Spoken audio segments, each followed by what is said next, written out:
Bismillahirrahmanirrahim. Assalamualaikum warahmatullahi wabarakatuh. Jumpa lagi dengan saya di Abil Maiwa Channel. Jadi teman-teman, channel ini merupakan channel pendidikan tempat kita berbagi tentang aplikasi pendidikan, Microsoft Office, serta tips dan triks komputer. Jadi pada video kali ini teman-teman ya, kembali lagi admin akan mencoba mengupdate ya informasi terbaru seputar perkembangan P3K Guru formasi tahun 2023. Di sini sudah ada yang selesai mengikuti tes CAT dan sudah ada hasilnya. Kita bahas dan kita kupas tuntas di sini perihal peluang lulus P2, P3, P3K 2023 dengan nilai seperti ini. Jadi kita bahas nilai mereka dapatkan dari hasil tes CAT BKN teman-teman ya, untuk pelamar P2, P3 dan pelamar umum. Ini kami dapatkan di media sosial yang mereka posting ya. Sebelum kita lanjut teman-teman ya, bagi rekan-rekan guru yang baru pertama kali menemukan channel ini, jangan lupa tekan tombol subscribe dan aktifkan lonceng notifikasinya teman-teman ya, agar setiap hari Bapak Ibu bisa mendapatkan update informasi terbaru seputar perkembangan P3K Guru formasi tahun 2023. Baik hasil tes CAT, peluang lulus P2, P3, P3K 2023 dengan nilai begini. Langsung saja teman-teman, kita to the point ke informasi. Oke, di sini yang pertama teman-teman ya, ada yang posting seperti ini. Teman-teman, alhamdulillah selesai sesi 1 hari ini. Bagaimana jika dapat nilai begini? Saya tidak tahu ya, apakah dia P4 atau P3, tapi kita katakan saja anggaplah dia adalah P3 ya. Ceritanya guru ini adalah pelamar prioritas 3. Bagaimana peluangnya jika dia mendapatkan nilai seperti ini? Kompetensi teknisnya itu adalah 210, nilai maksimalnya 450 teman-teman ya. Kemudian 72, 67 ya. Oke, dia mendapatkan sekitar berapa ya? 139 ya teman-teman, 139. Wawancaranya masuk ambang batas ya, 31 dari 40. Nah, kalau dia nilainya 380 dari 670. Kalau dia mendapatkan 450 ya dari 210, berarti hampir separuh dari nilai maksimal kompetensi teknis. Saya katakan ini adalah salah satu nilai yang bagus. Kecuali kalau misalkan pelamar P3 ingin punya serdik, maka nilai kompetensi teknisnya ini langsung menjadi 450 atau mendapatkan nilai maksimal teman-teman ya. Sedangkan mansosnya, manajeran sosiokultural, itu mendapatkan poin 139 atau sekitarlah 180 ya untuk nilai tertingginya. Itu lumayan lah ya teman-teman ya, hampir sampai ya di nilai tertinggi. Sedangkan kalau kita perhatikan ya untuk wawancaranya sendiri teman-teman ya, untuk wawancaranya sendiri saya lihat nilainya tinggi. Dia mendapatkan nilai 31 dari nilai tertinggi 40. Nah, nilai akhirnya kalau di ranking dia mendapatkan 380 dari 670, termasuk salah satu nilai yang cukup bagus ya menurut admin pribadi.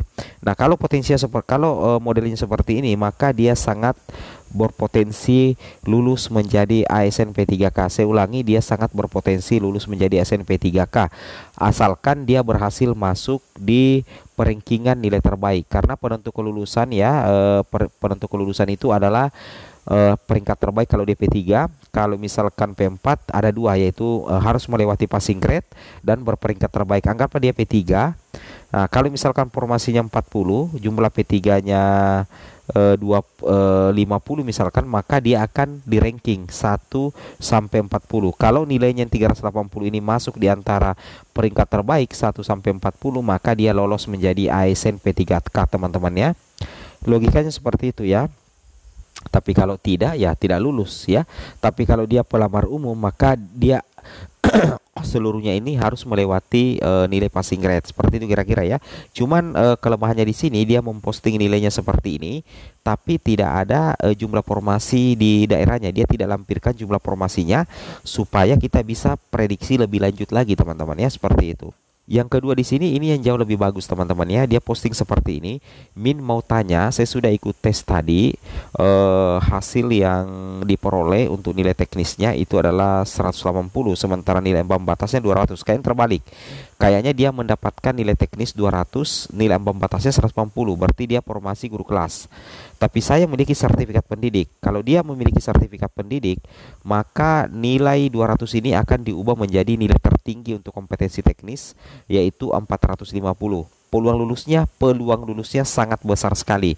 Di sini agak lengkap sih ya, agak lengkap agak lengkap karena dia ternyata dia adalah P4, yang mana masih tersedia 48 dari 66 peserta pelamar umum. Jadi formasi 48, pelamar P4-nya itu ada 66. Anggaplah dia formasi guru kelas. Dia otomatis dia mendapatkan nilai terbaik untuk kompetensi teknis. Berarti nilainya modalnya tinggi nih, modalnya tinggi atau potensi kelulusannya ini besar teman-teman ya.